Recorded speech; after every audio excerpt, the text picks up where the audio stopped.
ఏం కూర చేస్తున్నావు? నాటుకోడి పులుసు చేస్తున్నాను. చూడు, వాటిలో ఏవేంటి వేస్తున్నావు? అది చూడు, పచ్చిమిర్చి, ఉల్లిపాయ, ఒక పెద్ద ఉల్లిపాయ ముక్కలు, ఒక టమాటా, ఒక 4-5 జీడిపప్పు. జీడిపప్పు ఎందుకు వేస్తున్నానంటే కొంచెం గ్రేవీ కోసం.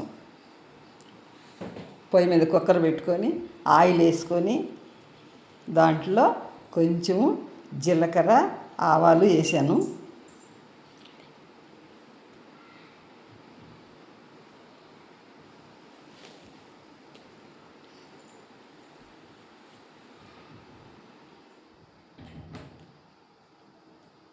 అవి వేగినాక ఈ పేస్ట్ వేసి పెట్టుకున్న పక్కన అది తీసేస్తున్నాను.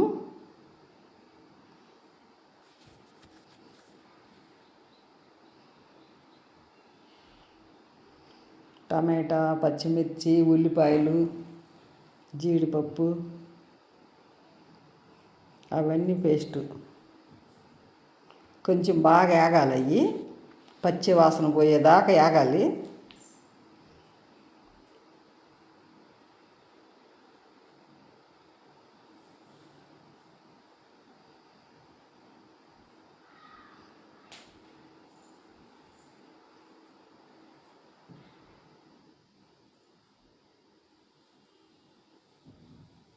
అల్లం వెల్లుల్లి పేస్ట్ వేస్తున్నాను.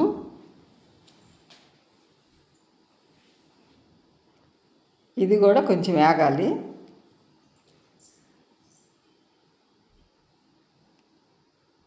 తర్వాత 2 యాలక్కాయలు, ఒక బిర్యానీ ఆకు, కరివేపాకు అవి వేసుకొని ఇంకొకసారి కొంచెంసేపు వేగించుకుంటే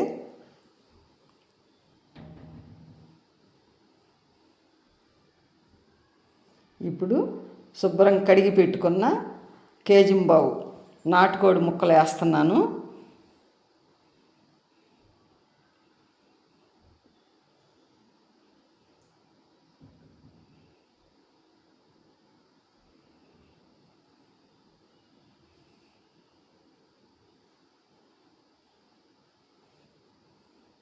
ఆ పేస్ట్ అంతా కలిసేటట్టుగా కొంచెం కలిపెట్టుకోవాలి.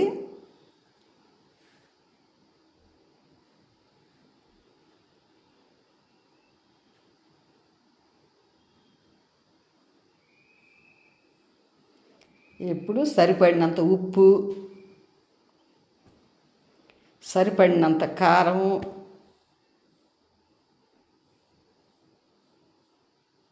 ఒక స్పూన్ పసుపు, ఈ 3 వేసి కలిపెట్టుకొని ఒకసారి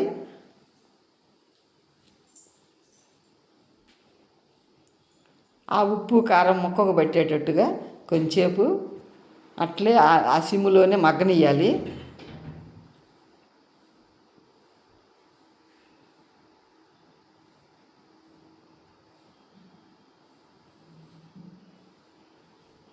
అది చూడండి, వాటర్ ఇప్పుడే పోయకూడదు.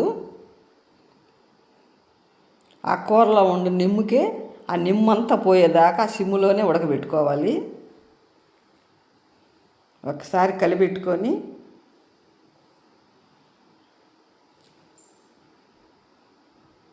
మూత పెట్టేసుకోవాలి ఇంకొక 5 నిమిషాలు.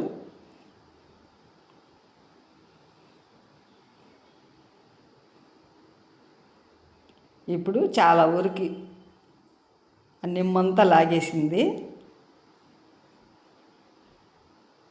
ఇప్పుడు మళ్ళీ ఇంకొకసారి బాగా కలిపెట్టుకొని పొడి మసాలా వేస్తున్నాను. చికెన్ మసాలా పొడి వేసాను కొంచెం.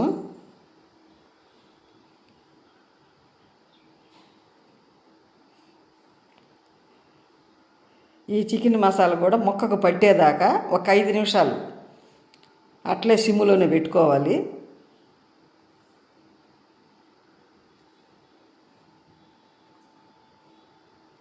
ఆ 5 నిమిషాలు అయిపోయినాక ఇంకొకసారి మొత్తం కలిపెట్టేసుకొని చూడు, నీరంతా ఏమి లేదు. ఇప్పుడు ఒక చెంబు నీళ్లు పోసుకోవాలి.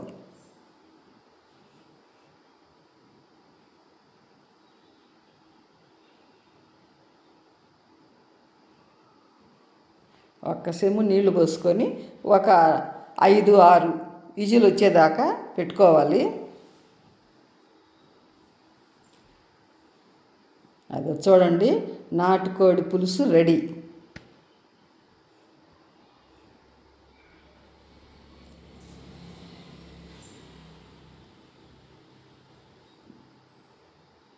మంచి గుమగుమ వాసన వస్తుంది.